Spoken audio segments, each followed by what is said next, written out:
مساجد کی طرف چلنے کی فضیلت کا بیان۔ حضرت ابو ہریرہ سے روایت ہے کہ حضور صلی اللہ علیہ وسلم نے فرمایا، جو شخص صبح یا شام کو مسجد کی طرف جاتا ہے تو جب بھی وہ مسجد کی طرف جاتا ہے اللہ تعالیٰ اس کے لیے جنت میں مہمانی تیار فرماتا ہے۔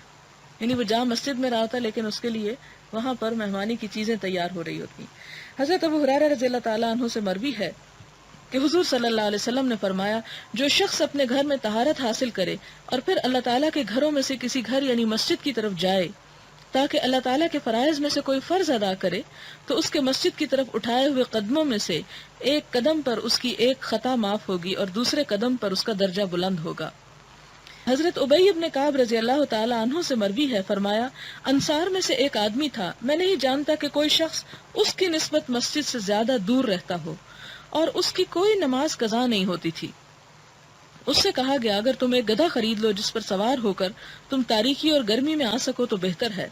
اس شخص نے کہا، میں یہ نہیں چاہتا کہ میرا گھر مسجد کے پاس ہو، میں یہ چاہتا ہوں کہ جب میں مسجد کی طرف آؤں یا مسجد سے واپس اپنے گھر کی طرف لوٹوں تو میرا یہ چلنا لکھا جائے، یعنی اعمال نامے میں۔